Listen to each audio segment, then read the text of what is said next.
Sesuai dengan kebijakan DPRD Kabupaten Gianyar akan menyetujui perubahan anggaran terhadap program-program yang harus diprioritaskan dalam rangka mencegah penyebaran COVID-19. Selain itu, beberapa proyek yang bisa ditunda akan ditindaklanjuti. Dukungan DPRD Kabupaten Gianyar terhadap upaya pemerintah dalam penanganan COVID-19 sangat mendukung karena sudah bekerja dengan maksimal. Sesuai dengan kebijakan, DPRD Kabupaten Gianyar akan menyetujui perubahan anggaran terhadap program-program yang harus diprioritaskan. Pihaknya akan memberikan sepenuhnya kepada Bupati untuk lebih memprogramkan terkait masalah COVID-19 ini. Apabila ada program seperti proyek yang memang bisa ditunda, akan ditindaklanjuti. Pihaknya akan memfokuskan penanganan COVID-19. Di bulan akan dilakukan pembagian sembako kepada beberapa pekerja yang terdampak COVID-19.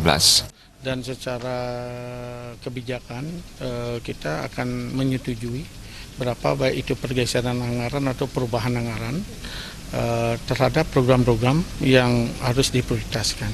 Karena ini atas perintah Presiden dan memang ada instruksi dari pusat sampai ke daerah, ya kami akan memberikan sepenuhnya kepada Bupati untuk bagaimana beliau memprogramkan terutama penanganan masalah COVID ini. Kalau ada program-program yang masih bisa seperti proyek-proyek yang memang itu masih bisa ditunda, tundalah dulu.